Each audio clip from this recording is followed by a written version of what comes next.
gentlemen, I am turning your microphones on. Hang on.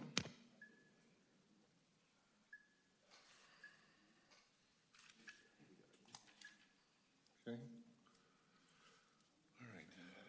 No, never do that. It won't. But you're going to keep going.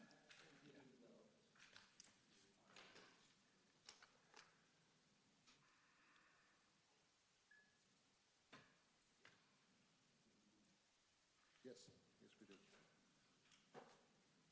Folks, very happy to have you here. I've got comment cards from you guys. I've got 3 so far. Bill, you and I have already talked. If you want to talk, just please fill it out, okay? Okay, thank you. All right.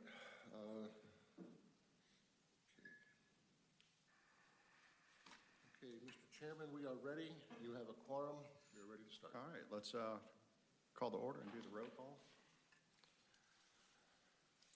So we have missing Scott. I'm here. Joey's here. Jason, you're here. Phil, and Todd is out. All righty, let's do the Pledge of Allegiance.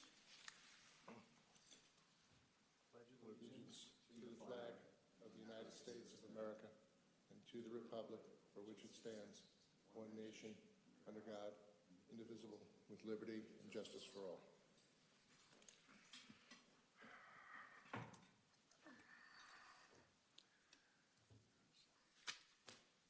Take a minute and look at the previous. Well, let's do the. This is the. Anybody want to approve the meeting agenda? Actually, the first item would be, I'm sorry, the meeting agenda. Mr. Chairman, I'd like to request that we change the order of the meeting to start with item 8A under new business, the presentation of the proposed 5-year master plan out of respect to the consultant and the citizens who've come in. I would believe you're all here on the 5-year master plan? Okay. Absolutely, no problem. Okay. So you want to move 8A up to the top of the order? I'd like to move it to after public comment. After public comment, okay.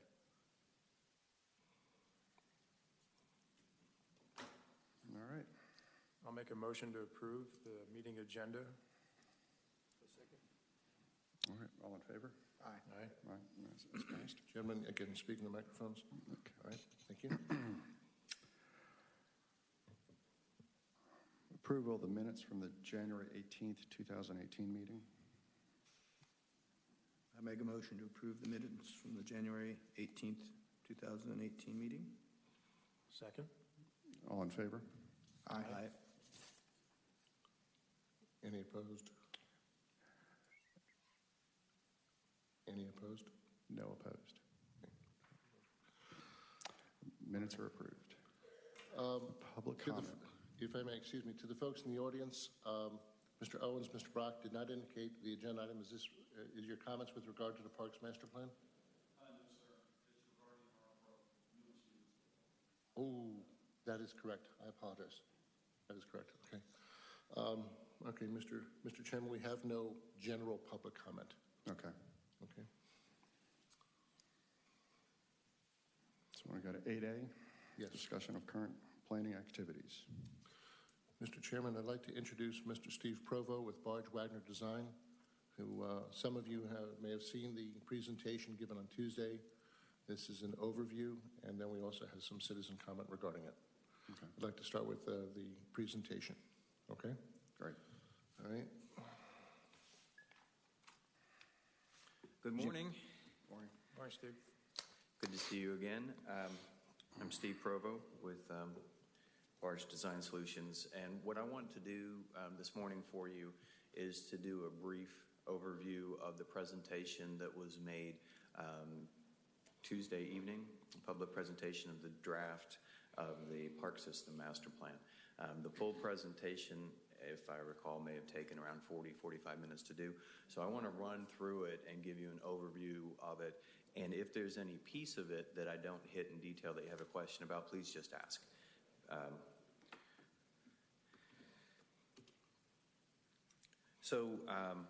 Our team is built up of 3 firms, Barge Design, and then we have 2 consultants. One is a planning consultant, and the other did our statistically valid survey for us.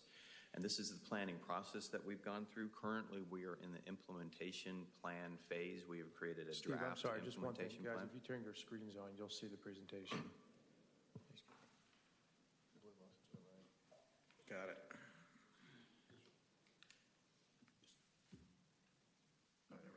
Thank you.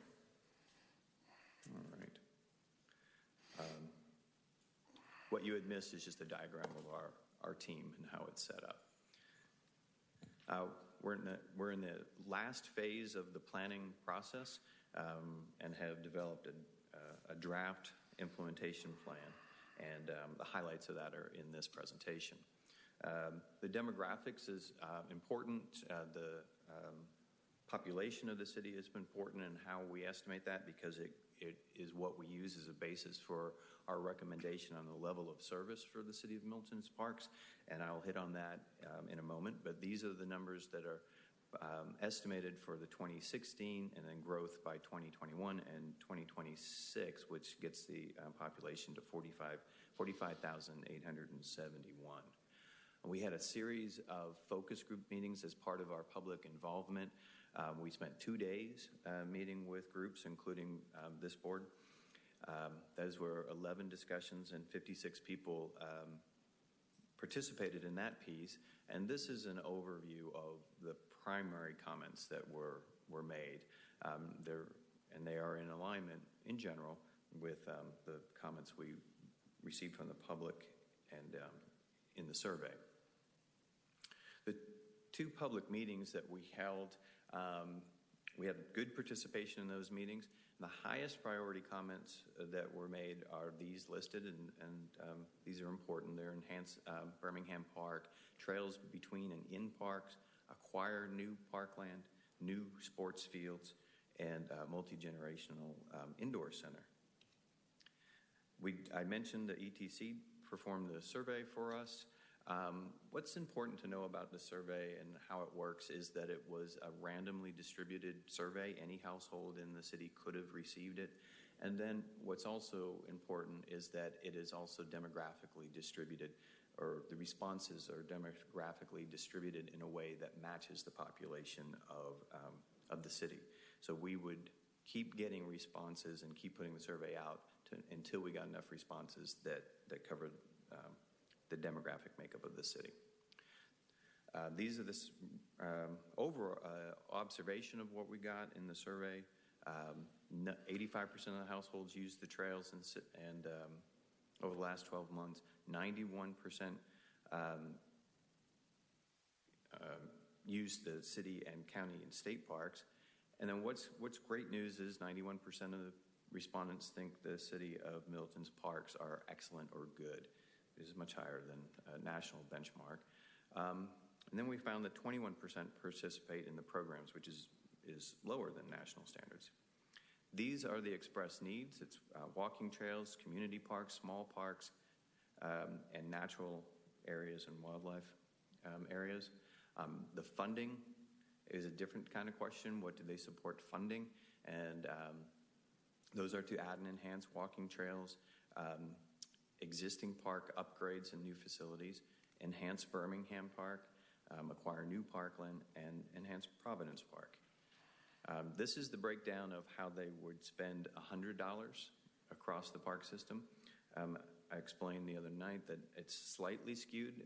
The other category is the biggest, and there are a number of people that gave us responses that weren't directly park related. So the rest breaks down as such, with the highest being walking trails, and then improve existing parks, and then preservation and maintain existing natural areas. Those are the 3 highest. On Birmingham Park, we had 12% want to leave Birmingham Park undeveloped as it is now, 33 focus on passive recreation uses in the park. And then we had 7% that wanted it to be dedicated to active recreation, and 38% wanted a mix of active recreation and passive. And what's interesting about this is the leaving it undeveloped or leaving it passive is 45% of the responses, and then a mix of active and recreation or all recreation was also 45%. So it's very clear the community is very split on how to use this park. The rankings for the priorities are weighted, and we explained how that weighted scoring system works. These are the priorities of the community.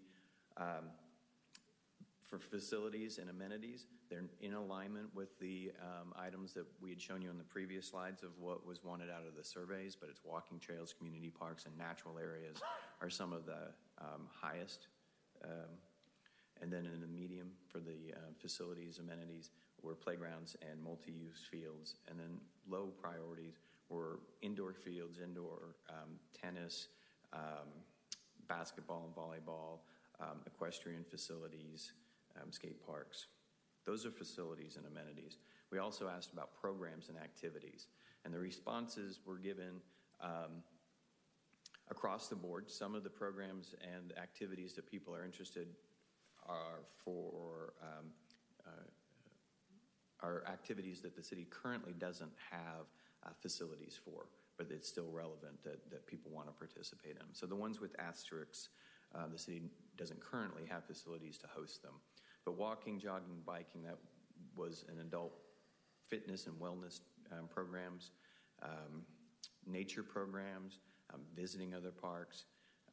Those are the highest priorities for programs. There were a lot of them, so we put them on two different slides. Swim programs was high priority, tennis, after and before school programs, senior adult programs, recreation needs for individuals with special needs, also high priority. In medium, special events, those are festivals and community activities, art and crafts programs, fitness and wellness programs, and youth arts and crafts. And then what ranked low in the programs and activities were gymnastics, cheerleading, equestrian programs, preschool programs, drama, performing arts, and martial arts programs. The information here is about the park acreage in the city, and this is utilized along with the population demographics to make a recommendation of level of service to the community. So the total park acreage of city-owned parks is 447.8 acres.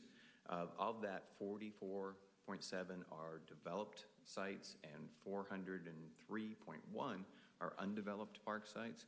A developed park is a park that has access for people of all abilities, has maintenance access, safety access, and has at least minimal facilities there for use. That might be trails, it might be open play fields, might be playgrounds. Undeveloped is acreage that people today might be using, but it doesn't have adequate access for all members of the population, maintenance access, and safety access. So those get categorized as undeveloped. Now, that includes Birmingham Park, it includes Providence Park, and the decision was made also to include the majority of the Milton Country Club site. Obviously, it's developed as a golf course, but the majority of that site is not developed for how the city is likely to or may use that site in the future. So it got categorized as undeveloped. 7 acres of it is developed. That's where the community, the clubhouse is, the pools, tennis courts, parking. And then we have 10.8 acres of school inventory intergovernmental agreement sites. So for a total of 458.6 acres available to the city. And then what we recommended to the city is a level of service and of acreage per population of 12.5 acres per 1,000 population. And this is important because it drives some of the recommendations. It's also high, on the high end of average. Average tends to be around 8 acres to 12 acres. So it's on the high end of that. And it's partly because a lot of the parks requested or to maintain green space in many of the parks. And if we're going to hold green space, that reduces the amount of space for active recreation and facilities and parking and so forth. So in order to meet the request of the community to have a fair amount of open space or green space in the parks, we wanted to go to the higher level of service to meet that needs and respond to the character of the community that people are looking for. This is the distribution of the parks in the city of Milton. They have service areas shown around them at quarter mile, half mile, and 1 mile service areas. And it shows pretty quickly where the gaps are for service in the community, mostly in the southwest area of the city and somewhat to the southeast and a little bit to the northeast.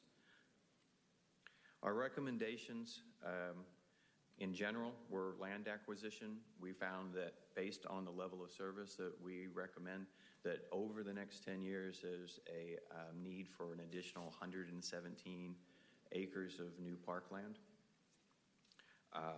We describe where they should be, and those are in those underserved areas, and that the greatest needs are in community parks and neighborhood-type parks. And when it comes to facilities, it matches what we heard from the community, active and passive recreation, to study a multi-generational indoor facility, and trails and greenways ranked very high. Looking at the undeveloped parks, on Birmingham Park, our recommendation was to do a master plan for this park, for it to include primarily passive recreation with some limited active recreation to meet the needs of the active recreation population, trails for equestrian, bicycle, and pedestrian use, other passive recreation uses. Then it also needs facilities, a restroom, parking, and then what we're recommending is 2 multi-use purpose fields and 2 baseball, softball fields. On Providence Park, the master planning process we've reviewed with you. It's currently underway, and our recommendation is to implement at least a phase 1 of Providence Park based on that master plan. And then we're also recommending master plans be done for some newly acquired spaces, the Milton Country Club site, Mayfield Lake, and Mayfield Road parks. In services and programs, these are general recommendations. The document goes into great detail on this and how to fund these, and we broke those down in very basic terms for this presentation. But essentially, to implement cost recovery goals and classification services for programs, add staff as growth requires for these programs, refine program offerings to reduce low enrollment areas, and to expand programs where the greatest need is. In operations, we found that maintenance is currently contracted out. The city is getting high-level maintenance for a good price, and our recommendation is to continue to check that to make sure it maintains that way. We also make recommendations of funding. Outside of the city general fund, we're looking at we recommend opportunities for grants, park foundation monies, capital improvement fees, that is, can be park use fees or partnership fees, and then to look at impact fees as well, bond issues, the capital fund, and then other partnership opportunities with other organizations or agencies. And then in conclusion, the purpose of this plan is to give an implementable roadmap for the city to improve and grow its park system that will improve the quality of life for the city, the residents of Milton. And we took questions, and I will do that now if you have questions of me or if you have any questions about the meeting. Steve, I do. If you could go back to slide 27 for me. I had the opportunity to sit in on most of Tuesday's presentation, which nice job, by the way. Thank you for doing that. And I could just tell the room, there was multiple opinions relative to passive use and active use. Right. And the notion that we would put active use fields in Birmingham Park. Can you go into more detail on your recommendation on the 117 acres for new parks that would potentially preclude you from putting in active use fields in Birmingham Park? Is that an option? Because what I heard is from the partners is these fields are overly crowded and there's the need already for more active use fields. I think the idea was short term, you could have some overflow at Birmingham, but my question is, how quickly are you recommending we acquire land and build out active use fields to account for the overutilization already for the active sports programs? Okay. The 117 acres is overall acreage that we recommend for the growth to meet strictly the level of service. Within that, what we find is there is a need for 40 to 60 acres of parkland for active recreation. And as we studied the lands available, parkland available in the city, there aren't current lands appropriate that can receive facilities as large as multi-use fields and baseball fields outside of some areas of Birmingham Park. A lot of Birmingham Park shouldn't be, we don't recommend be developed for those uses. There are some areas that may be able to receive them, and the city currently owns it, and because of the immediate need for recreation facilities, that's why our recommendation was to put it on currently owned city land. And a master plan to be done to identify if and where that could be done on Birmingham Park. So that's the purpose behind those recommendations, is to get an immediate need. Should there be land available immediately to develop as recreation facilities, then that could decrease the need for putting active recreation in Birmingham Park. But we didn't see a way, we didn't know for certain that land could be acquired immediately. We did know for certain the city has this other land. And so that's how that difficult recommendation came. I mean, we've seen Birmingham Park, it's gorgeous, and we understand the desire to want to keep it gorgeous, keep it passive. And we see the need for active recreation that is immediate. So we tried to make a recommendation that would relieve the need for active fields while still protecting the majority of the park site that is available to put it on. Our estimate, no plan has been done, but our estimate is to the fields and facilities that we recommended in Birmingham may take 15 to 20 acres.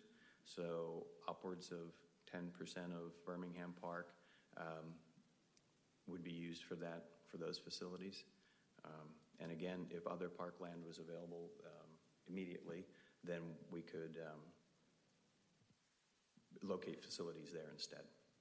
And maybe this is a question for Jim, but does the city have land identified for potential park and rec use or acquisition?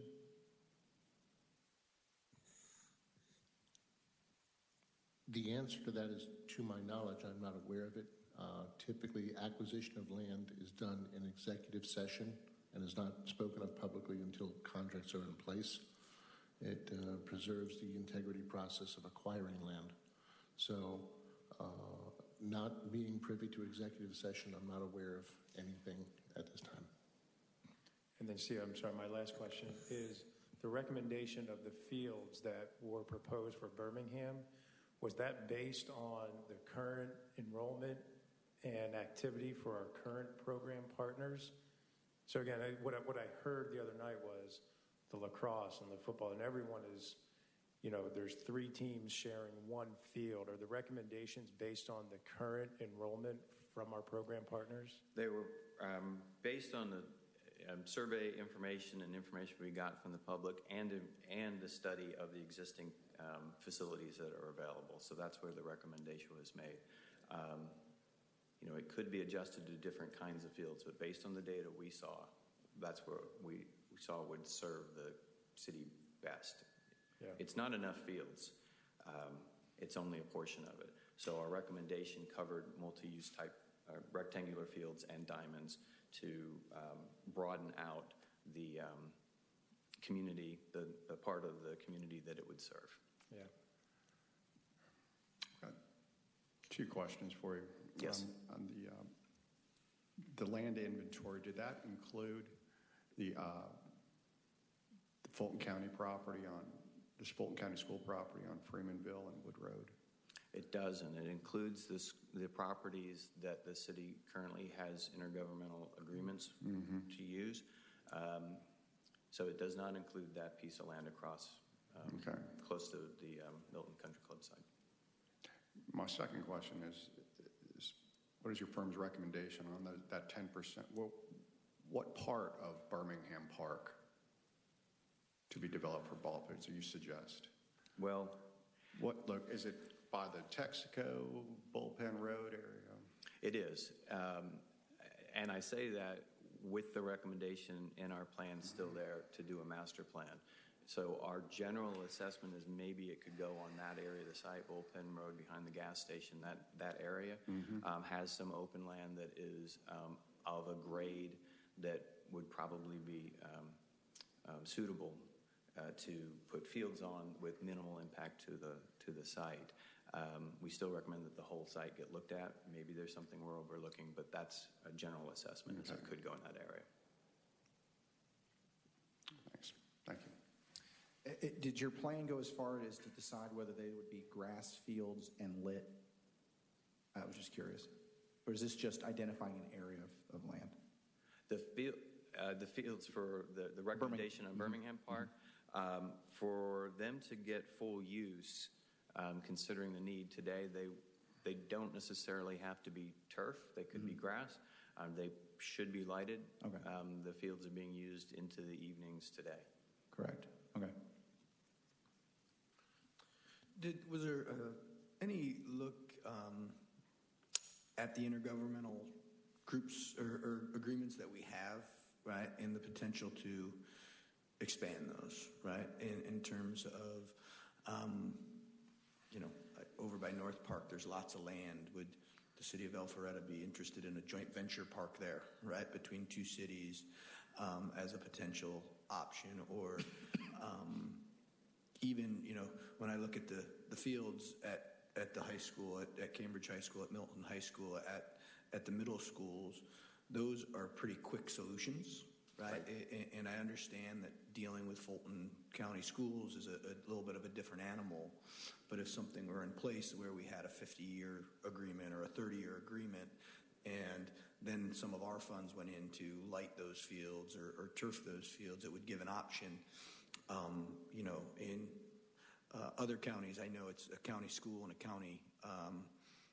county government, but they've done joint ventures where the school is off by 5:30, and then it becomes the Parks and Recs fields until 8:30, so it's a win-win for the school because they're getting additional turf fields that are lit and they can use. Was any look at consideration or look into those intergovernment agencies and the option to, or agreements and the option to expand those in terms of an immediate, right? Because even Birmingham Park was going to be a few years out to develop that, where if an agreement was once in place, those fields are already graded, they're already there. It could be a pretty short-term win. Right. Again, the agreement seems to be the biggest issue. Right. So we did review all of the agreements in detail, and we make recommendations around those. Based on our understanding of how those agreements are negotiated and implemented, we know that they are short-term. The key to the city investing funds into the site, as you mentioned, is that we would need a long-term agreement for land that the city doesn't own, and they currently are not. Without a long-term agreement, we didn't see that it would be fiscally responsible to develop those sites. If an agreement could be arranged that was longer-term, 20 years plus, that could start to make it a more fiscally reasonable endeavor for the city, and it would be a quick fix. So yes, to answer your question, if we could have a longer-term agreement on those sites, that would be a good option, and it would relieve the need for active rec in Birmingham Park. Well, it might lessen that. We'd have to study it because those fields are currently being used. They're currently in the mix of our study. So it wouldn't completely solve the problem. What might help is the site that Dave asked about, if that site were to be utilized because it's currently not being used for recreation now. Yeah, and I think that we still do need parks and new fields, but the concern comes of whether any of them seem to be years apart, right? Years away, and that doesn't give relief to the fact that there's 7 teams on a field now or 3 teams on some fields, and it doesn't the growth even to next year as we hope to expand our programs and get more kids involved. Right, and it would be a good thing to be able to improve those fields. It would require a longer-term agreement. Mm-hmm. It would not eliminate the need for more active recreation sites. Thank you very much. All right, thank you. Appreciate it. Mr. Chairman? Yes. We have a public comment that has been submitted by Mr. Tim Becker. I'd like to call to the podium, please. Mr. Becker.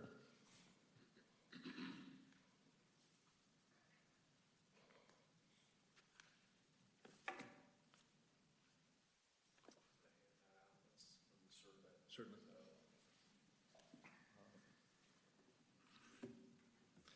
I'm Tim Becker, 15625 Canterbury Chase in Milton. I've not been to one of these meetings before. I've been to nearly every city government meeting that you can imagine. This one being at 11:30 in the morning kind of interferes with my day job. But I thought it was important to come and address you this morning. I want to give you just a tiny bit of background on myself. I've lived in Milton for 25 years now. Both my kids were born here in Milton, and they've played team sports here, soccer. They've done skating, team skating. It's called synchronized skating, and done color guard at the high school. And in fact, we're with Katie Craig, Yes. same squad. I was a Navy nuclear officer for 8 years and then went into consulting. So I've been a consultant for the last 28 years. I was a partner with Accenture, if you know that firm. Used to be Anderson Consulting. And then for the last 15 years, I've had my own consulting business. I do strategic planning. So you would know some of my clients like Walmart, John Deere, and that sort of thing. I've been very active in the city government, and some of you know that, and maybe some of you don't. I've attended literally hundreds of city government meetings. I got involved a little bit over 2 years ago, probably been to 100 council meetings, spoken at dozens of meetings. So I've been pretty active in the community. I have a blog called the Milton Coalition blog. A lot of people come to that, looking for information on the city government. I've posted a few petitions online. The last one has about 1,900 signatures, and that was related to not overdeveloping Milton. I did want to say that I am a strong supporter of active parks. I've played team sports myself, not here in Milton, and I was distressed the other night by what I heard. It's anecdotal, but if we have kids practicing on the same field, I suppose that becomes problematic. I grew up in a small town of 500 people. We just had one football team, one baseball team, so we didn't share a field with anybody. So I don't really understand the dynamics around that, but it sounds like it could get a little dangerous.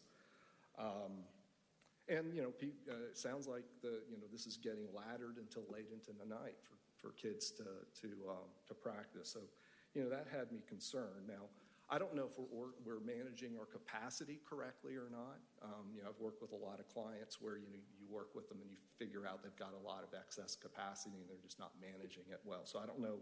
I can't comment on that, but that's certainly something that would be a question that I would ask at some point. As you know, we passed a green space bond. It was $25 million bond. I never advocated for or against that bond, to be honest with you, because it had me concerned.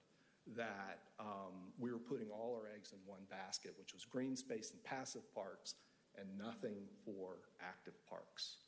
And I want to talk about that a little bit more, but I was not against it or for it. I had concerns about it, okay?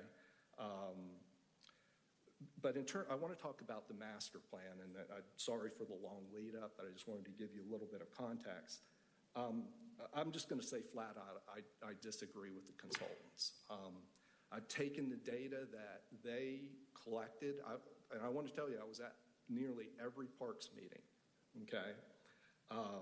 And then I've looked at the report, the 100-page statistical report that was generated, and you have a few of the pages from that in front of you. And I just can't, I can't look at the data and the meetings that I went to and come to the same conclusions that you came to. Like, for example, with the community meetings, it was nature, nature, nature. You know, I didn't even say anything because to a point it was almost over, you know, it's almost too much. I mean, why pile on or whatever? I didn't see that in your, you know, as a theme for the community meetings. So I just can't, there's a disconnect. I can't get to where our consultant got to with regard. So I want you to look at this real quick, what I gave you. There's 5 pages.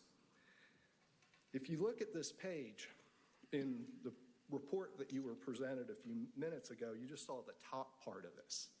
But look at the bottom part of that in terms of what people in the survey said. And the survey is the only really objective data that we have. Everything else is focus groups or community meetings where there's a certain amount of subjectivity. There's no subjectivity in this data, okay? And if you look at this, what are people saying they want versus, you know, active ball fields and that sort of thing? I mean, it's a huge difference, okay? So estimated number of households where the facilities are being met 50% or less. If you go to the next page, again, you see facilities that are most important to households. 56% walking, hiking, biking trails. You know, before I get down to youth football fields or other fields, it's 4 or 3%, okay?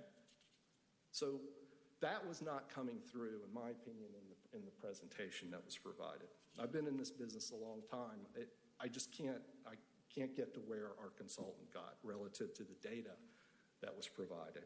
If you look at the 3rd page, top priorities for investment again, look at the difference. It's huge. The 4th page, now we're moving now into how happy are you with things, okay? Now this wasn't presented at all, but how happy are you with, you know, parks and recreation facilities? I mean, this is a tribute to you, Jim, that people are saying, hey, I'm happy with the facilities. And if you look at the next page, they're saying they're happy with the program. It's at the top of the list. Now, there was more to this list, by the way, so this one I did cut off by way of disclosure. There was, you know, stuff that was further down, but I was trying to fit this all into a presentation. So I can't get to what I think is the central conclusion, which is put ball fields in Birmingham Park. I mean, if I had to sum up that presentation, that's what that presentation said to me. I want to know, what are all the options that you considered and how did you get there? If we're making a decision about parks, what's the weighting of the criteria? What's the weighting of focus groups versus the survey and that sort of thing? I need to understand, you know, I'd like to understand the process. But, you know, in my opinion, putting ball fields in Birmingham Park, it's the easy answer. It's not the right answer. It's the path of least resistance. And in fact, I think it will hurt our sports programs. Because if you think about it, and I challenged the other night, I was at the Master Parks meeting, I challenged the people there. I said, come up to Birmingham Crossroads at 5 o'clock in the afternoon and tell me whether you want to trudge all the way up to the furthest northern part of Milton, Georgia, get in a 3-mile long, you know, traffic stop sign line, because the Crossroads, I've been out there and counted the cars because we had a big problem up there with cut-through traffic going through the Publix, okay? 25% of the commuters cut through the Publix, by the way. But there are 800 cars going through that intersection per hour at rush hour. I mean, it's just complete gridlock up there. And it's only going to get worse with Cherokee County. So do you really want to put ballparks in Birmingham Park from the standpoint of it's as far as you can put it away from the population of Milton, and you're going to have traffic concerns? I think long-term, it will hurt sports programs in this city because it's not convenient for people, and it's going to become less and less convenient over time. So I think, and I asked the consultant, did you consider, traffic? And they didn't, okay? And so to me, everything we ever do in Milton, you have to consider traffic because that's, we're all stuck in the same traffic and it's getting worse. So Birmingham Park shouldn't be the first resort. It should be the last resort. And again, I support building ball fields. It sounds like maybe that, my gut tells me we've got to do that. But I think we have to have exhausted, I'm almost done, exhausted other options. I think we have to properly locate the facilities, and it was mentioned the other night in the southeast and southwest parts of the city where the population is. And listen, if we need to float a parks bond, let's do that. By the way, I think there's $4 to $5 million for land acquisition, but not just for parks, just in general, if I remember that right. And if we need to, this is going to be sacrilege here, and there's going to be some people in the community that are going to, send me nasty emails. But if we have to take part of the green space bond money, $5 million of it, instead of $20 million for it, or $25 million is $20 million, then I think we ought to consider that as an option. And I think that'd have to go back on a ballot. But if that's what we need to do, in my opinion, this is private citizen speaking here, I would be personally in favor of that. So the only other thing I'm going to say is we need to change the process, Jim, because this report was out in November, this survey. What I'm afraid of is this is going to become a feces storm, right? It shouldn't be active parks people on one side and passive parks people on the other side. The way to avoid that is through transparency, okay?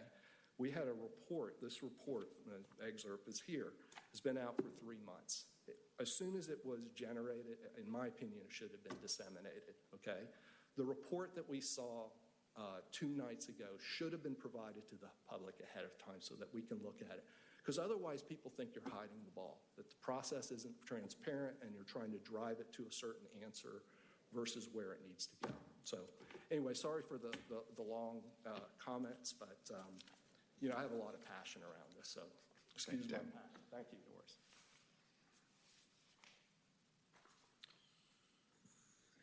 Any other public comment? I just want to make sure, is there any other comment? Okay, Bill, thank you. Mr. Chairman, there's no other comment at this point. It would be up to the Parks and Rec Board to make a recommendation to approve, to disapprove, or to defer for a future meeting for further discussion. So that's entirely up to you, what action you choose to do. On the master plan. On the master plan. On the master plan as presented, that is correct. My personal belief is I think it needs to be further discussed, in my personal opinion. If you're looking for, if the question, Jim, is a recommendation of the plan from this body, or as is, or discussion to discuss and potentially revise. Yes. Yes. So I agree. I think further discussion is we required. need further discussion. We also have 2. 3. Yeah. Mr. Chairman, we would need a motion, a second, and a vote. Yeah. So I'd like to make a motion. Someone want to make a I'll motion? second. To defer? I'll make a motion to defer the presentation of the proposed 5-year master plan update to another working session at this time. I'll second. Another Parks and Rec Board meeting, yes. Yeah. All in favor? Aye. Aye. Motion passed. Okay. All right. Thank you all. Mr. Chairman, in my rush to get things started, and again, I apologize for my delay here, the President of the United States issued an order at approximately 10:17 today to get all flags at all municipal, state, and federal facilities to half-mast in memoriam of the tragedy at Florida. So literally, Tom and I raced out the building to get all the 19 flags in the city. So I was a little delayed, and I've made a mistake in recommending a change to the meeting agenda. And so at this moment, I'd like to request a second change to the agenda, which would take a motion and approval. I mistakenly believed that a couple gentlemen here were here to speak on the Parks and Rec plan. They are, in fact, here to speak on a discussion with the Milton Steelers. And again, out of respect to the folks who are here so that they can move on, I'd like to ask that we now move into item 8B, a discussion on the revised fee structure for the Milton Steelers, and then from there roll back into the committee reports. No problem.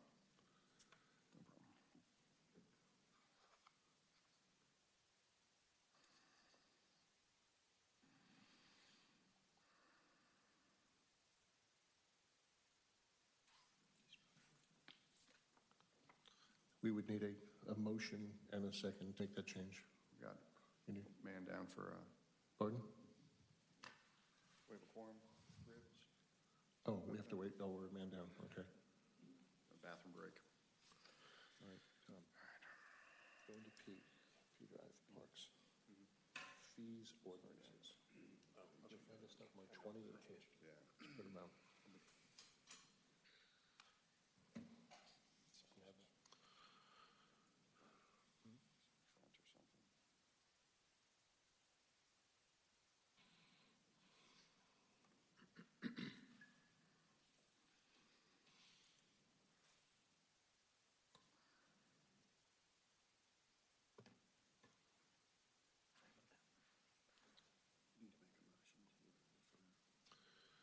No, to move. Yeah, So I'll make a motion to approve moving 8A, 8B. AB to the next agenda topic.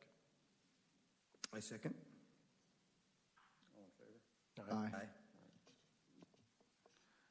Motion's approved. Motion's approved. All right, the next agenda item, discussion on revised fee structure with the Milton Steelers. We have two comments here, Mr. Alan Brock and Mr. Tom Owens. Mr. Brock, would you like me? Yeah, I can go first, and then more Okay. likely Tom's not going to need to go. So Okay, we All right. fit and answer these guys' questions. Hey, how are you guys? And Alan Brock, 15036 Freemanville Road in Milton, and I'm the president of the board of Newfound Life, which AKA is the Milton Steelers, which you guys know from our football program. A couple things to mention, in our effort to build the perfect product for the community. I can tell you a little bit about our program this past year. We doubled in size. We won a couple of awards. I'm sure you guys had heard about that. And we were very successful. At the end of the year, we felt like, what we did was a huge success, but we did have our share of bumps and balances with realizing that there are some issues with free football, which I wanted to discuss with you guys today. Not so you can feel my pain, but so you can understand where we're at as an organization and trying to improve it for the community in the years to come. When you offer something for free, and the overwhelming input from most of the family members was there's a lack of commitment because it's free. So we had issues during the season of children not showing up to practice, not showing up to games. We would have as they discussed earlier, we had 6 teams on one field. But as the season progressed, instead of having 20 kids on one team show up for football practice, we would have 8 or 9 kids. And sometimes, and you can't practice an 11-man sport with 8 or 9 kids, and we were combining teams trying to figure out how to make that work. We talked about it as a board at length, and we've been going back and forth since November about what can we do to help our program grow and keep people committed to the organization. And, overwhelmingly we came up with they've got to have some kind of skin in the game, whatever that may be. But we want to make sure that it's something that doesn't exclude children, that their families don't have the money to afford to be able to play the sport. I discussed it with Jim and Tom, and roughly the ballpark number is about $350 a year per child is what it costs to administer the program. So, and I can provide you guys with that documentation if you'd like. And that includes the $50 city fee. Outside of that, it's about $300 a kid, which we cover that cost. And enjoyingly did so this past year. But overwhelmingly, the families that we discussed it with and with our board members is that it's a bad idea. So we're looking to restructure the program this year so that we can charge something that would be enough to make the people be committed. Additionally, having them sign commitment letters to the team saying you're going to make this many practices, you're going to show up to so many games, or you're going to be ejected. The issue with that is when you have someone sign a piece of paper at the beginning of the season, they're taking some child's spot. We only have so many positions. The field is so small, we can only put so many children on the field. And if I have someone who can start out the season and they're committed, they sign the commitment letter, and then midway through the season they decide, well, we signed this letter, but, Billy Bob has a test tomorrow, so he's not going to be at practice. And then, they've not only hurt themselves, they've hurt the team because we don't have enough kids to practice, and they took someone's spot. And, as we discussed earlier, you guys discussed earlier about field space and the issue with it, we had to turn kids away last year because we filled up the teams that we had, and we don't want to do that. We want to continue to grow the program so that we can put 200 kids on that field and make the program what we feel like it's going to be. So we discussed it and came up with a $50 fee. Now, that $50 fee actually comes close to matching what the city would charge us, which is $49.50 per kid, and it's a set fee. And, originally I had thought about it, well, we just picked the number out of the sky, and we really did. We just came to the number to say $50 because it's something that's affordable for everyone, but it's enough to make them be committed, and that we felt like that with a commitment letter we would be able to improve that. So we talked about it. I'd mentioned with Jim that what we were wanting to do to figure out how to do that, and we want to come to you guys first, get your comment, your suggestions, your input on it, because we want to make sure that we go through the right channels to do this the right way this year so we can grow the program.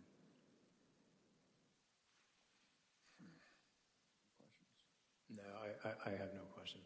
But Were you losing equipment over this? Were kids just signing up and then No, taking I'll pads tell you, and not we returning them? take a check, and one of the things we tossed around was getting a check from people, which we already do. So we get checks for equipment because the equipment cost about $250 to buy, a new helmet and shoulder pads. So we would take a check from family members at the beginning of the season. Here, sign a check for $250 at the end of the season. You get your check back. So we had a big equipment thing at a storage trailer, and we take the equipment back in, receive it, and then give them their check back. But, unfortunately, checks bounce. And we had that issue. So, one of the ideas we tossed around was, well, you know what? You write one check for $50, write one for $250, and we'll have two checks. You have the commitment letter, and it was a great idea, I thought, but I see the holes in the plan. Here's a commitment letter, here's a $50 check at the end of season. If you don't miss more than 6 practices and 2 games, then you get your $50 check back. But the problem is when they don't, we had a lot of checks bounce, believe it or not.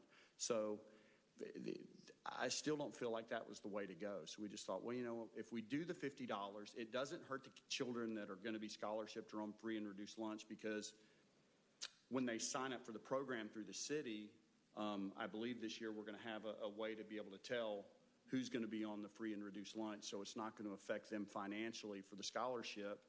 And to be quite honest with you, those were not the kids that weren't coming to practice. Unfortunately. So, we're just trying to better the product and the program so that we can grow and be around years to come. Is it truly a commitment issue that you're trying to solve for with the $50, or is it also a cash flow? No, it has zero to do with cash the cost flow. that you guys have graciously incurred through the program. It actually has zero to do with that because we've got all those costs covered. Okay. So I just wonder, as I think about it, I don't know if the $50 skin in the game does it versus I like the idea of here's a written commitment that you are making that you're going to make X amount of practices and games. And in the event that you do not, right, that, you could be kicked off the team type thing. I mean, that to me is the motivating factor. But the issue with that is when you have 18 spots on a team and you have 4 children that don't show up and you kick them off the team, you don't have a team anymore. So it not only affects that child, it affects your team. And additionally, that child took someone else's spot. Meaning there were people that signed up last year and we hit a point we had to stop taking children. Well, this team's full. We can't take any more kids on this, so we're going to have a waiting list. And we'd have a waiting list and get 5 to 10 kids to come out. Well, we can't make a second team with that at that age bracket. So these kids, sorry, but you can't play. So ultimately, they don't just affect themselves when they do that. And that was one of the things that we had tossed around with it. But there's nothing like, we even thought about, hey, make them buy socks. Well, they buy socks anyway. Just come up with something to do it. And, that's how we came up with the $50 because, it's the mom going, oh, no, you get up, you're going to practice because I paid $50 for this. Excuse me, Mr. Owens? Mr. Owens? Okay, would you have a comment card in, please, Mr. Owens? Mr. Owens? Could you come up and come on. speak to the microphone? Tom Owens, 458 Tensis Trace, just down the road. What we found is a lot of kids were, not a lot, but we had kids that were, I'll say, shopping programs. Right. And because there was no hook in it, they would shop, they looked good, so we'd have to turn other kids away. And then all of a sudden they just stopped coming to practice. And as a coach, we've already told other kids no, right? Because we have limited field space. And it's, it's kind of like I use the airline analogy, which is airlines oversubscribe, knowing that, but it's hard for us to oversubscribe because we never know how many kids are going to bail. And we did the normal that we normally do this year, like we do every year, but we had more kids bail. So then we ended up with some teams that are a little bit smaller than what we wanted. So we believe that this 50 is going to get, I don't know, it's going to help a lot 9 weeks down the road, 12 weeks down the road. For me, it's the initial, which is if you're in, you're in. But you can't just shop. Otherwise, we're going to be left with a 16-guy team, and it's hard to run a football team with 16. Like to have 18 to 22 kind of up in there. But if we have a number of kids bail because they're still shopping programs, it's hard to run a program like that because you have to hit that sweet spot. If we had 10 9-year-old teams or 10 10-year-old teams, we could balance that out. Wouldn't be a big deal. We got one 9-year-old team. We've got one 10-year-old. You got what you got. So then we find ourselves scrambling to try to find those extra 2 or 3 kids. What we ended up having to do is pull teams. So we would have a 7-year-old team that would have 24 kids, and we took the biggest kids on the 7-year-old team and moved them to the 8-year-old team. I don't know that that's necessarily the right thing to do for the children. And additionally, outside of that, we had parents actually come to us later in the season and say, look, I don't want my son to play. And we had people, one guy in particular, his son had been with us since day one. He said, I don't want my son to play because every time I come to practice, there are 8 kids on the team, and my son's going to get hurt. I don't want my son to get hurt. And he has a legitimate complaint. It's legitimate. So, like I said, unfortunately, you know what? Probably next year at this time, I'm going to be standing right here again in front of you saying, we got to figure out something else different for whatever problem we have this year. But we're trying to improve the product, being a new program. We're trying to do the right thing for the community, for the children, and grow this thing so that we can get capacity and put pressure on these guys to find other field space for us. And, in a dying sport, unfortunately it's hard to do. But we did grow the program last year without affecting any other programs in the area. So I think we're on the right track, but we're just trying to build the program to make it better every year and every year and every year. So, there's going to be some small changes that we're going to have to make. So I may come back next year and say, that was a flop. We need to do this. But, we need to go, look, if we do the same thing again, eventually it's going to kick us in the teeth. And I'm just trying to make sure as an organization we're not doing something. Because if we do the same thing again, we're going to have this problem again. I'm 100% positive of that. So we have a similar issue with Cambridge lacrosse, and Jason could probably say more about it. But just quickly, I think we pay $300 and something a year, and on not including everything else that the parents are paying. There is we have an issue with commitment with different things. I'm not sure the money is going to be. It'll be interesting. I think it becomes a cultural thing where you're trying to build a culture of kids knowing that it's important to be there. Yeah. And they could lose playing time. We have 20 kids on our team right now, and for the older girls, and we lose 5 a week. You need 15 to run a game. It's tough, and even with the money being what it is, it's still an issue, and you just have to keep talking. We do a commitment with the parents, and it has helped. And it does come down to how we are, and Jason's actually done something pretty fantastic. We started a play program with the kids, and it's building the reputation that we struggle with on the Cambridge side, whereas there's a Milton group that doesn't have this problem. And all those kids have bought in. I don't know the answer. I will tell you we're working with that right now as well. But I do feel the pain you guys are having on that. Yeah, the commitment issues across the board, right? Whether it's more of a societal issue, probably, right? That we have parents that put their kid in more than one sport at a time. Yeah. And so don't see that, which, I'm all for kids being multi-athletes, but when you're telling me that my kid's going to miss a practice every week because he's got tennis too, we should be making I don't think it sets the right example for the kid, right? In that, hey, it's okay to leave my team sport to go play a different sport. Well, trust me, we drill it in practice. Yeah. And we've gone up, and I can tell you my particular case in the team that I coached, I said point blank to every kid out there with the parents there, hey, I want all your parents, let's talk. If you don't show up for practice, you will not play in the game. And the 5th game of the season, I had 8 kids show up, 8 kids show up, 8 kids show up. I get to the game, and I have 13 show up, and it's either punish 8 kids and not have a game, or play these knuckleheads that didn't show up for practice, and we play the game. Yeah. So, and then that where does that put us as a coaching staff? So.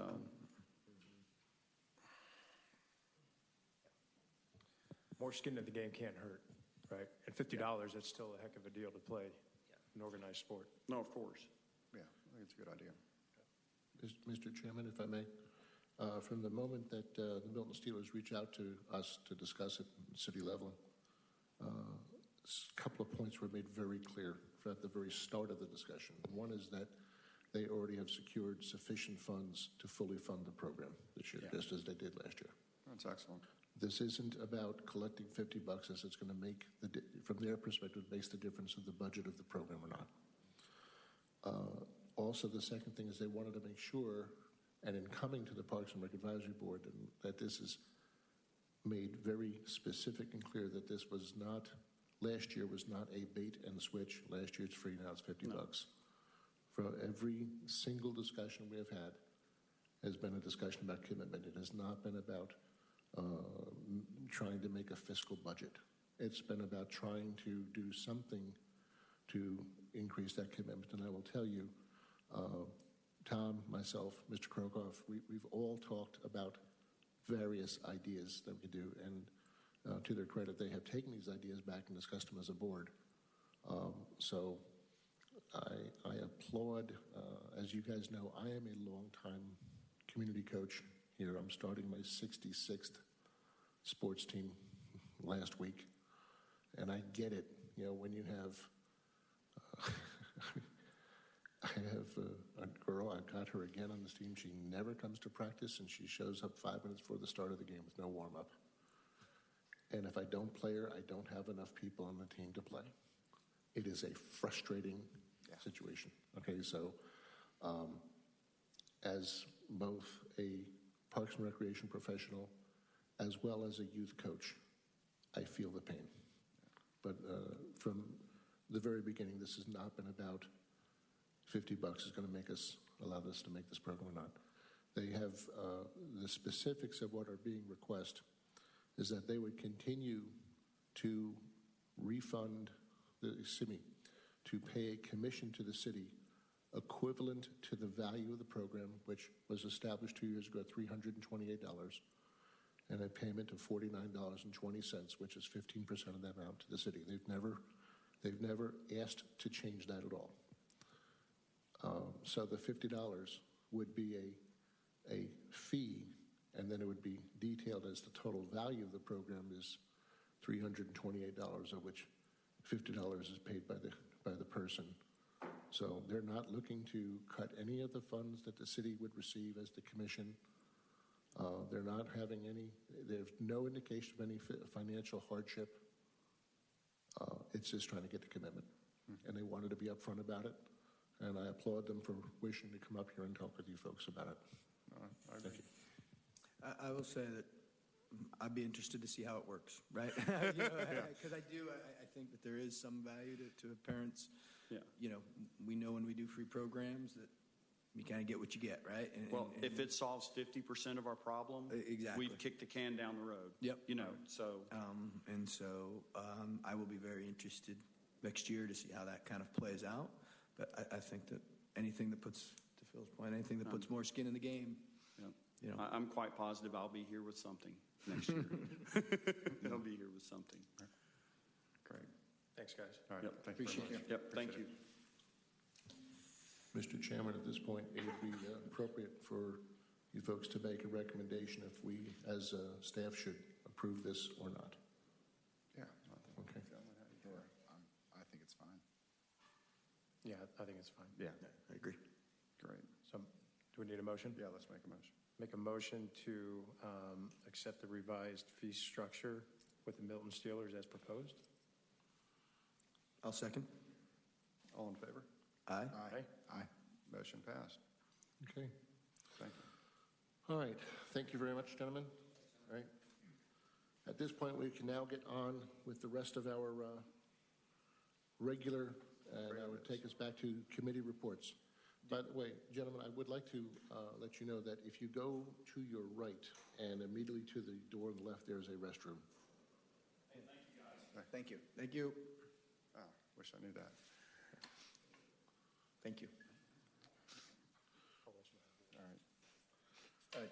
Jim, did you want to finish committee report with Milton?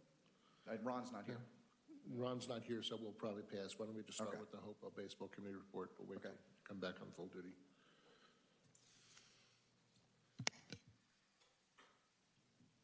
So Juan has had tryouts and has turned all the paperwork in or some of the paperwork? I think we got everything.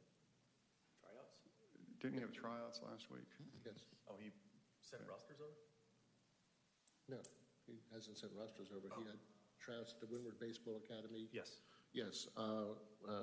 Those were two separate. Okay. Got it. I'm with you. Confused.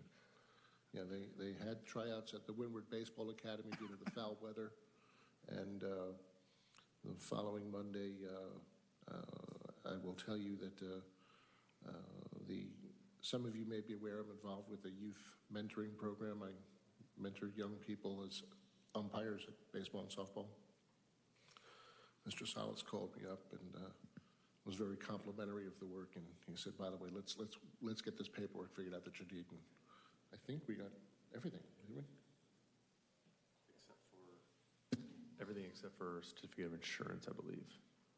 Follow up on the insurance, okay? Yep. Everything else is in, though. Yeah, That's good. yeah. We're ready to take it to council. Correct. Good.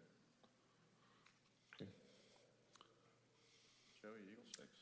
I have nothing to report right now, but I hope to have something next time in regards to the email you sent out to me and Jason. Unless you've heard something Contract? different. Eagle Sticks? That was the Eagle Sticks paperwork they needed to file.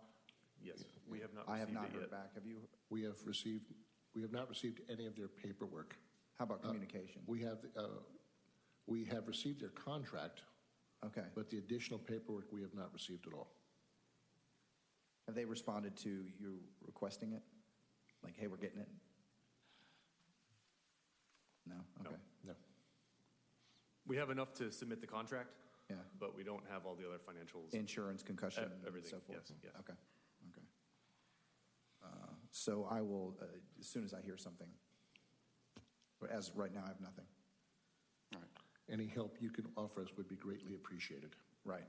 And this, by the way, it needs to go to Dave for the most part, I'm pretty sure. Yes. Yeah. Yes. Yeah. Tim Godby is definitely not the paperwork guy. Right. He's the athletic director.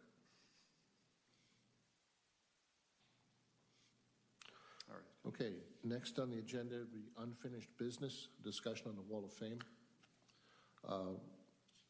this past Monday at a council workshop, I did present the proposal for the Wall of Fame that had a two-step process, a nomination committee made up of some elected, some city staff, some Parks and Rec members, and then a voting committee. You may recall I sent that out to all of you, what was ultimately proposed by this board. I started the presentation by reminding council that at the council workshop on April 2016, we had proposed a Wall of Fame process that was entirely Parks and Rec Advisory Board driven. And at that time, the elected officials had made it clear that they wanted to be the final vote on this. It was apparent that multiple elected officials did not recall this.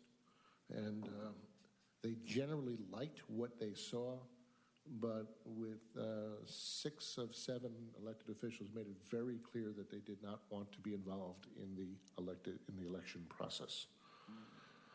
So I think what this does is this puts us back to square one, and we probably need to put together a subcommittee to once again take a look at the process to establish a Wall of Fame. But I think the framework of what we've got is a great starting point, so we're not necessarily at square one. In the game of Monopoly, I'd say right now we're at free parking. Remember that game? So we're halfway there. But I think what we need to do is to redo this meeting, redo this group, and reassess it.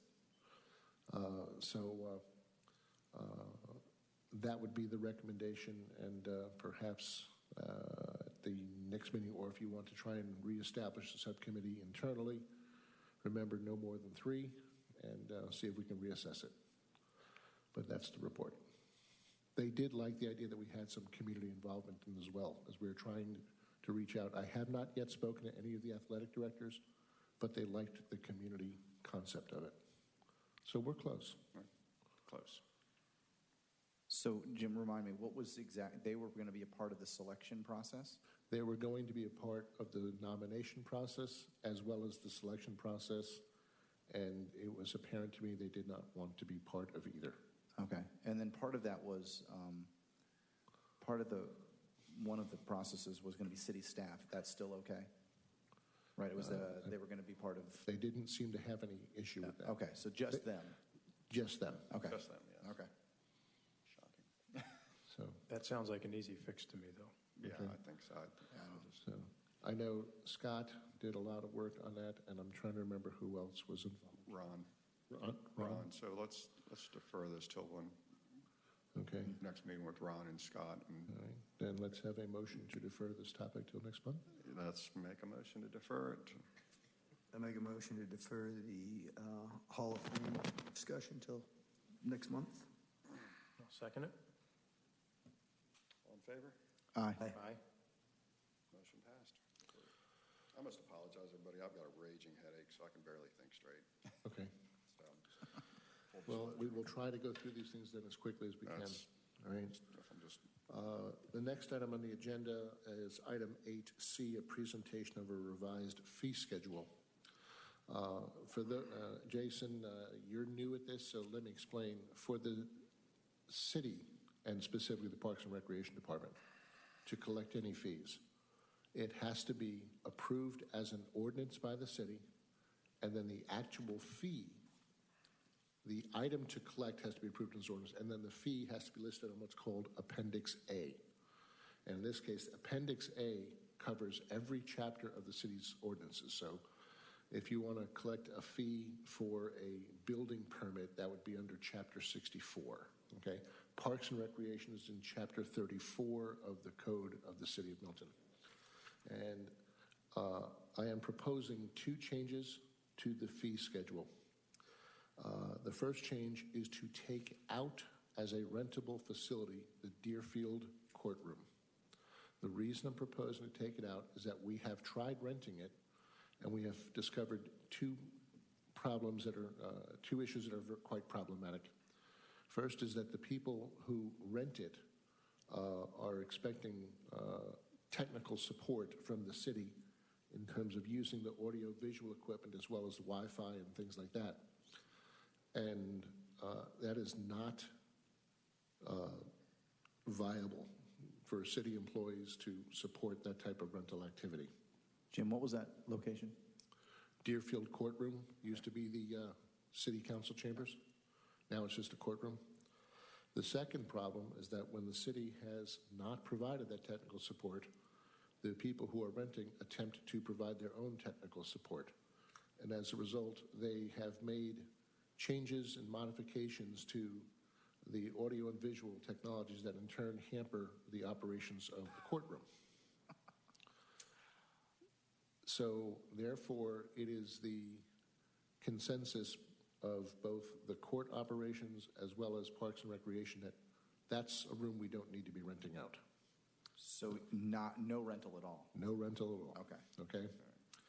The second change we're proposing is in accordance with the Milton Tennis Program. You may recall we've been pushed very hard, and I'm happy to tell you that we have gotten to a point where we are presenting a program partner agreement for Terry O'Brien to run tennis up at the Milton Country Club, but it also opens up the 4 tennis courts as a rental opportunity.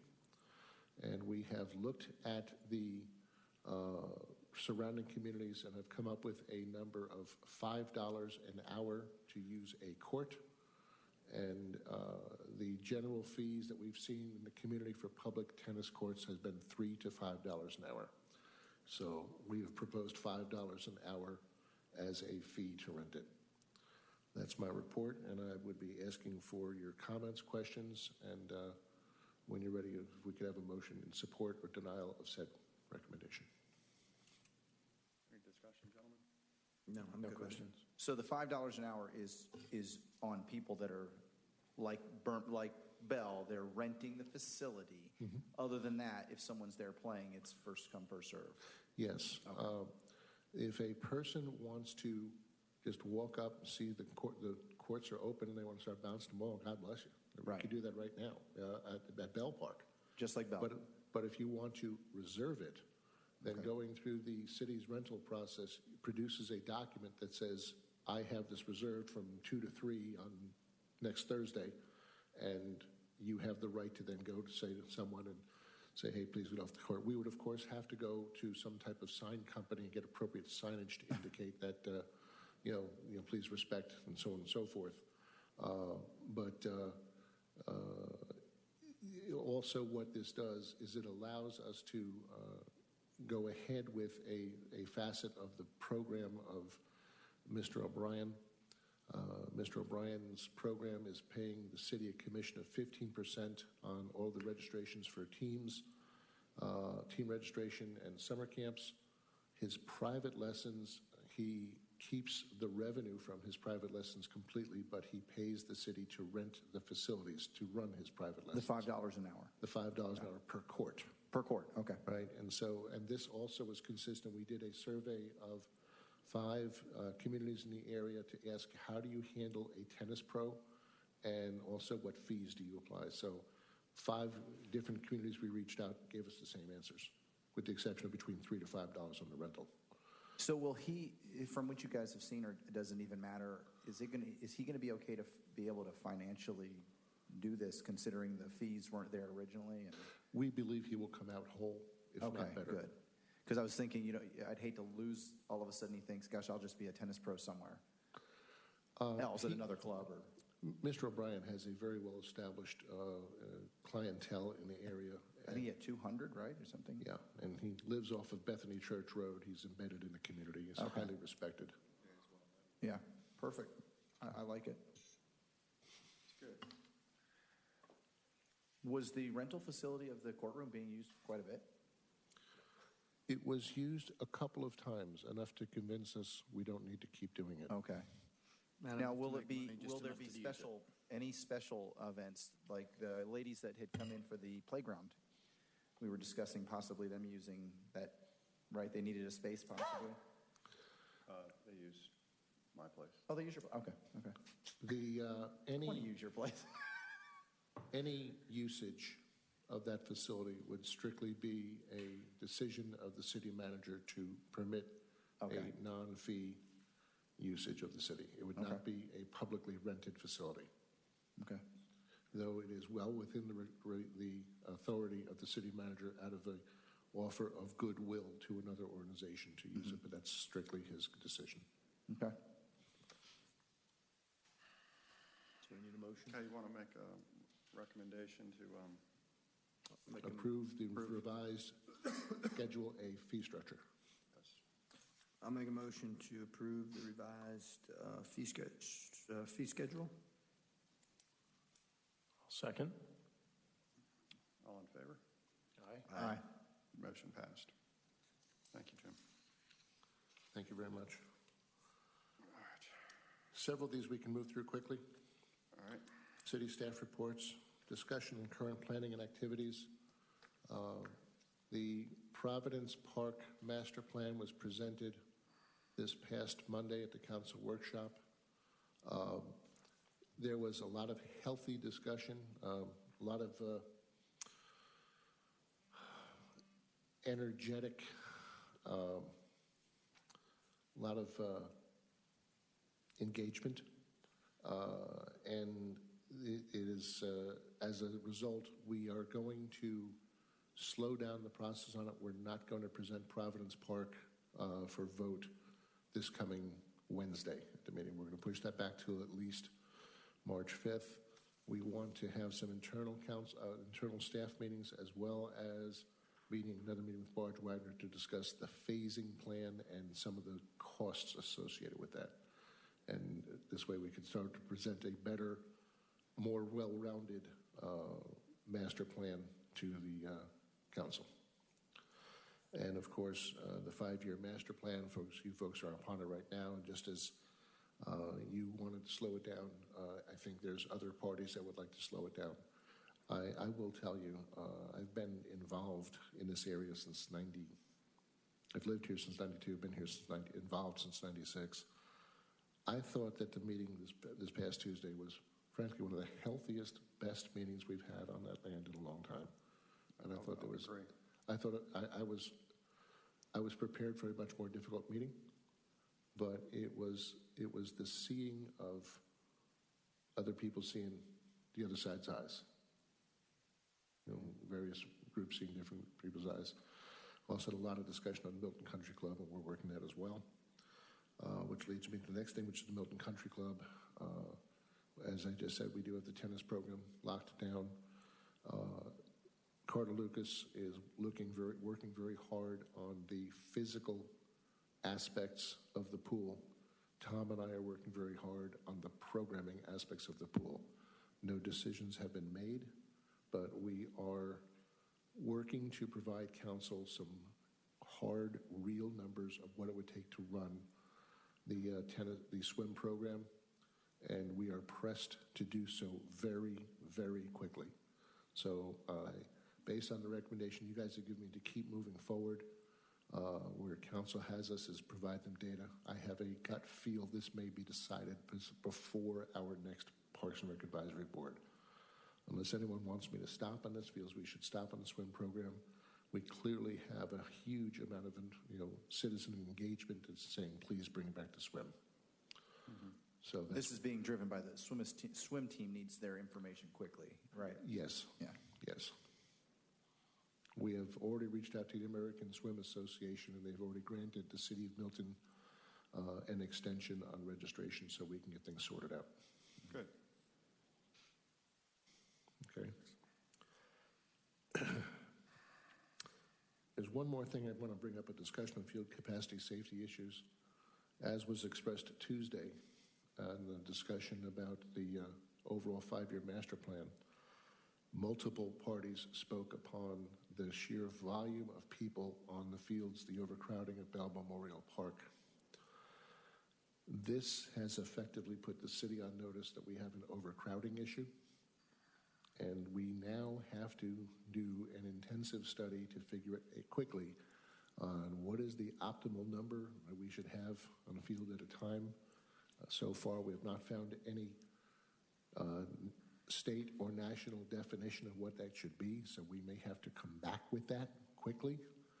I will certainly be engaging you folks all, but because some individuals spoke up and said that we've got an unsafe condition, we are now responsible for responding to that and then taking action appropriately, which may mean removing teams from Bell Memorial Park and pushing them off to other fields, or limiting the amount of time teams are on fields, or looking at other options. I don't know all the answers, but I certainly, it is incumbent upon me as an official with the city, now that I've been notified of an unsafe condition, that we will have to take action to study and resolve the issues of safety.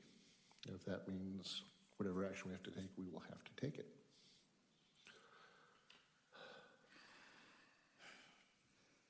I'm curious, because I'm on Bell Park every Tuesday and Thursday, and also in Northwestern. Jason's at Northwestern as well. Bell. I'm sorry, I meant Bell. And I haven't noticed necessarily an unsafe issue at all at Northwestern, for sure. The little kids seem to be pretty, I haven't really noticed, but they do have 6 teams, seven on one field. At Northwestern. At Northwestern at the same time. Okay. And at Bell, the only I would like to know the definition of unsafe. I will say that it is crowded, but as regards to safety, I haven't noticed anything. So right now, when we get there, now it's a timing issue too. So we get there at 7 to 8:30. This is a girls' team. Before we get there, the boys are there. We could wait before we get on the field. But we do step off to the corner in that far corner, and we start passing that. So I haven't noticed, but there is definitely a need. I'm more so the need of more fields than. The problem we have here is that we had several coaches speak with regard to both lacrosse as well as lacrosse as football, indicating that the current utilization creates unsafe conditions. So we've now been formally told that we have this condition. Right. So we will have to come up with a definition of what is safe and what isn't. Correct. And like you said, you'd like to see what it is. You folks are going to be part of that definition of what is safe and what isn't. Okay. Yeah, and I think we have to probably look at age, right? Which makes. I apologize, I cannot hear you, sir. So we need to look at age, right? There's a difference between 27 and 8-year-old kids and 20 high school kids on a field, or in an area, right? And that's where I think and who's on the field with them, right? This is quite the can of worms that has been opened. I'm sure. Yeah. Well, safety is a big deal. As soon as it's said, now it has to be solved. Yep. Well, Yes. And it could well come out that there will be some very unhappy people. We really need to have our city elected officials reach out to Fulton County school system and the county politicians and start working on agreements with these IGAs for more of a long-term solution with these fields. I think that is really, that's a recommendation I would like. I don't know about the rest of you guys. It's. Well, we do have IGA fields right now. Yeah. And Tom and I are working to get permission to put temporary lights up on these fields for the period of time while we are not in daylight savings time. It's not optimal, but it's viable. The bathrooms still are challenging. Northwestern, we have access to the bathrooms, but at the other fields, it's porta potties. And so that's, with the level of investment that the city is able to make now based on the current situation, it is the best we can do. And we may find ourselves having to make more utilization of the grass fields. I'm going to go on record as saying this. Up until October of 2015, our grass fields, a lot of people really like the grass fields we have, but once we opened Bell, now people didn't like the grass fields. But we will have to start I mean, the obvious answer for cutting down on what coaches came up and publicly said is an unsafe condition is going to be to have to reduce the number of people at Bell Park. So I will tell you, the grass field at Northwestern, I think, is a nice field. They play on, so you guys obviously know they've got the upper landing as well. Maybe there's been some, I think it's a decent field up there. Do you know which one I'm talking about? The back near that softball field? And then the other little one, the little kids on there, the real young ones. It's fine. Yeah, it's Space fine. space between the tennis court and the. Yes. Yeah, I mean, it's actually, the real young ones are out there, and they're not even, they're just, they're being silly. But that's a nice field. And I know that the Eagle Sticks had put a lot of money into that field. Birmingham Falls needs some work on that field, a little rough, but it gets real wet. I think it's just, I don't know if you could do anything. It's, it kind of has I don't know if there's a bad rain, which we've had, it's gross. So that limits, you end up, you could probably hurt that field if you're on there playing too much. So I know you have One of the challenges we've had there is as the grass gets torn up and we replace with new turf, then you start to get some unevenness in the grass. Yeah. We're working. Now, I have not noticed any. It's interesting the discussion of safety because the fields that we're seeing, we did the same thing last year. I don't see any. It seems like it's exactly the same. I'm interested in the. It may be the same as last year, but the difference this year, we had a group of people come up at a public meeting and declare it was unsafe and report to the city it was an unsafe condition. Okay. Yeah. Jim, I'll just tell you long-term where I was going with the discussion when Steve was presenting is the long-term plan for more fields. What I think the presentation lacked is the pathway forward for more active recreation. It seemed like leveraging our current resources, right? The Birmingham Park is a quick solution. Don't know if it's the right solution. What is, based on the population, based on the level of activity, based on the number of program partners we have, based on the current utilization, what is the plan forward, specific plan for active recreation use? And I just don't feel like that presentation provided it. While I liked a lot of what was in there, the safety issue that was surfaced is a result of lack of capacity. Ultimately, we can talk about what we currently have access to and the IGA, but long-term, what is the strategic pathway forward to address capacity for our current program partners and the population? And I just don't see that vision yet, which is why I recommended we defer this. I don't know what that plan looks like. So the overarching theme to all of this, to me, gets back to capacity. What is that solution for the next 5 years, for the next 10 years? And I just think we need to get our arms around that. I just don't have a comfort level we're there. Yeah, and I know hit on the intergovernmental stuff, and I wonder about Kings Ridge on a Sunday. Right? I mean, everybody and their brother uses their basketball courts. Who's using their soccer fields and football fields? Are they available to add extra capacity on a non-school day? Or how about St. Francis, which is right in that area? They don't have a lacrosse team, so their girls and boys soccer's. Are they done at 5:30? Is anybody on that field in the evening? I don't know. Those are questions, but that's a field that maybe has nobody on it because they don't have as many teams. And what is their ability to?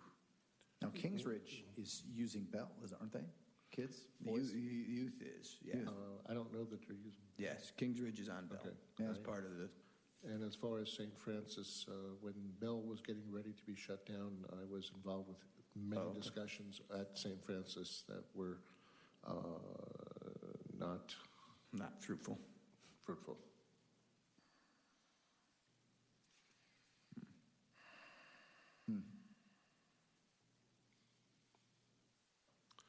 So, like I said, we now have this significant field capacity safety analysis we'll have to do, and I will be engaging this body in the future as we try and define what is safe and what isn't.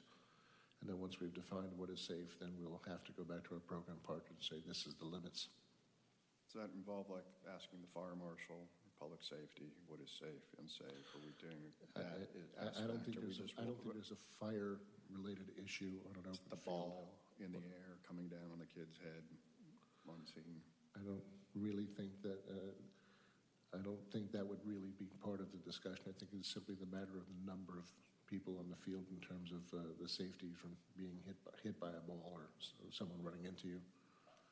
I don't see this as a fire issue. It's not an enclosed space. Yeah, I mean, I was just. Yeah. Did you use the term aspect. open a can of worms? Because, yeah, this will be interesting. Because if let's pretend we go further and it says, yes, fields need to be utilized differently and some teams can't go there now. Now it's... How do we implement that? What's that? How do we implement that? How do we implement it? And who is it 1 week? Who is it next week? It can't be the same team every... I mean, that is a interesting... Yeah. Okay. So that's going to be coming. That's going to be probably part of our work for the next 2 months or so. Yeah. Part of that will be seeing what other fields we might have access to I assure you I'm using every field I have access to. Yeah. Yeah. If there were other fields that I could get access to, I would be going for them. Are there any You don't have parcels- a big field just sitting around, nice turf-lighted field, you're just holding out? There's 3 down the street, but I don't know. You just don't want anybody waiting for next time? I'm sorry, Mr. Chairman, I cut you off. Has the city identified any parcels of land that could potentially relieve this deficit of? As I said earlier, not part of the executive process, and even if I was, it would be against the law for me to speak about it. Someone who would actually know would answer. So I will, I did find the survey very interesting. The part where it showed the ball fields were on the lower end of that, how you would spend your $100. I thought that was interesting. But then it was higher up on the following part of his presentation. Go ahead.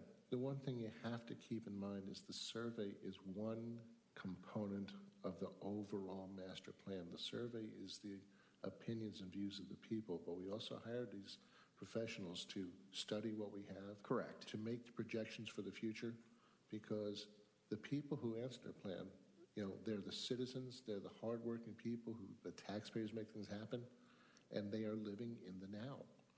It is part of the concept of a 5 and 10 year plan is to be able to project where you need to be. Right. The old adage of the Wayne Gretzky philosophy of hockey: don't go to where the puck is, go to where the puck's going to be. Mm-hmm. All right. So that speaks to the citizens' satisfaction in the here and now. If we do nothing to improve the active space over the next 10 years, how do you think that survey would look 10 years from now? Right. Yeah. Okay?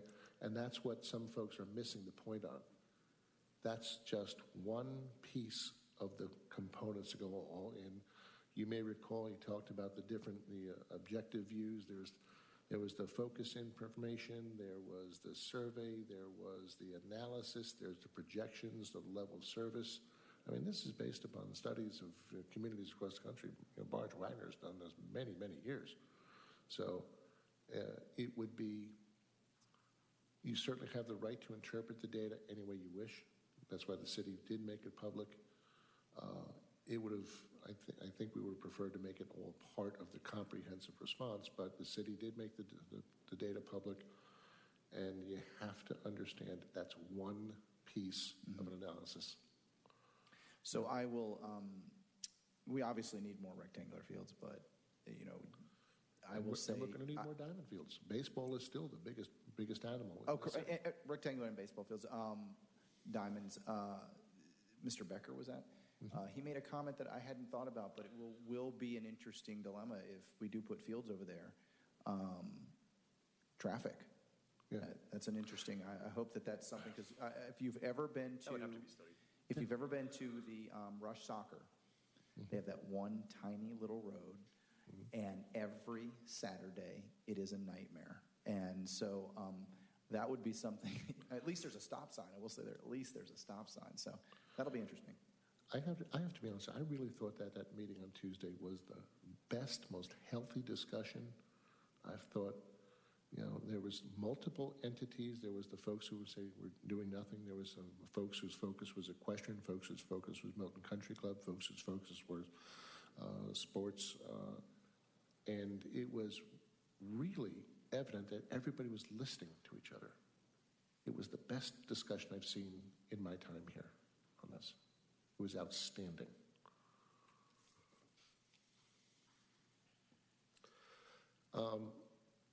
Tom, were you supposed to talk on the quality surveys? What's that?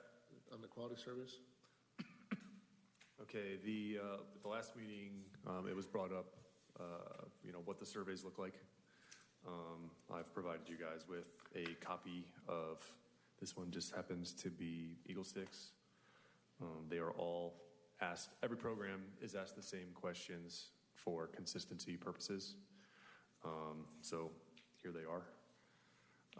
As far as the 75% approvals, there are two questions on here specifically that I use. The first is, program met the participants' expectations. And then the third from the bottom, as far as with the bubbles, the third question from the bottom, overall, I was satisfied. And then all the other questions are just for additional information.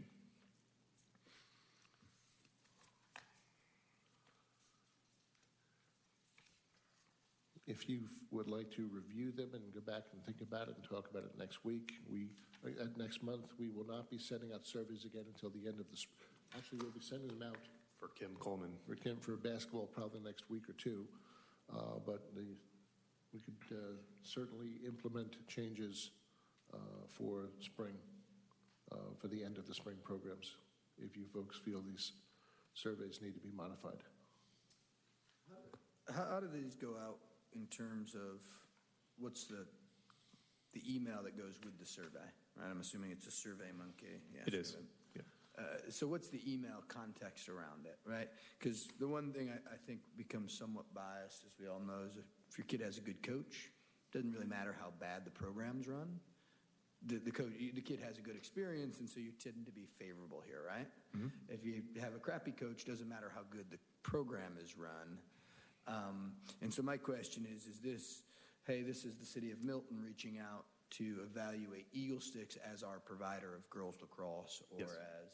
And so is that spelled out that that's what it is? Or is this come as kind of like an Eagle Sticks survey of how do you feel about us? No, it comes directly from me. I get an email list Okay. from Eagle Sticks or whatever the program provider may be, and I write up my own email and blind copy everybody. Got it. Yeah. And for the record, the email databases for each program provider are not cross-shared, and they are not shared with any other department in the city. They are not distributed. They're not distributed to any other entity or person. And the overall goal is to have a short, sweet, something that I can actually write in the email. Should only take you 1 or 2 minutes. Yeah. Because, if you give them something and it's 6 pages long, Correct. X, delete, done. I don't want to fill this thing out. So I try to make it as short and ask as few questions as possible, but get as much information as I can from a short survey. And the results of this are now part of 2 of the performance measures that we now have on every program provider in terms of their ability to attain a level of capacity and sustain it, and which is a registration measurement, and then a user satisfaction. And while I thought it would be a bit more challenging, to their credit, our program providers have said, they're worried, because we've told them if you come in with less than 75%, in both cases, either a reduction or less than 75% satisfaction ratio, we're going to have a conversation. It does not say you're terminated. We're going to have a conversation. And the conversation will be, why are these numbers there? Now, if you're running a basketball program and your user satisfaction rate hits 60%, you're going to want to know why. And that's where this data helps come out. And I'll come back to the same example I've used with everyone. Several years ago, back before Bell Park got rebuilt, we had a situation where there was a full league, fall baseball league that was 10 weeks long. And 4 of the Saturdays got rained out completely. And so folks got in only 6 or 7 games that year. Folks were upset, they were angry, and they trashed the program. Well, we can't control the rain, you know? So in a case like that, the citizen dissatisfaction rate, while justified, was really beyond anyone's control. However, if the conversation leads to the fact that they've changed their drafting process, now they create stacked teams, and you've got a bunch of 16-0 teams and a bunch of 0-16 teams, that's a program responsibility issue. Or if it comes back, says that the fields are always in terrible shape, that's a city responsibility. The biggest goal here is to just ask questions that lead to more questions. And gives us a measurable with our program providers. And so if we ever wanted to make a change, we would have at least some measure of justification. We're not looking to dump program providers. We're looking to keep partners, develop partnerships, and grow with them. And it's been working. As a personal feeling on these surveys, I really like them. I don't know if I ever have seen one for Eagle Sticks in regards to coaching in general, what Jason had kind of brought up. Our Cambridge Select program, do the boys do this as well? They send out a survey directly to the parents, not asking necessarily just about the program. They say, how was your coach? Would you want to play? You know, it is very specific, and it keeps you accountable. Yeah. So I like surveys. The more detail we can get, and maybe we do look at it. I mean, I like them a lot. So. Yeah, I think it's well put together. Yeah. Okay. All right, Phil's got to run shortly. Okay. We've completed everything on the agenda, unless anyone else has any other business. Anything else, gentlemen? No. Motion to adjourn. Motion to adjourn. Second. I apologize for me being in a fog. Second. Oh, who was the motion by? I'll make a motion to It wasn't me. adjourn. I can't make that. I'll make a motion to adjourn the meeting. Oh, okay. I'll second. All in favor? Aye.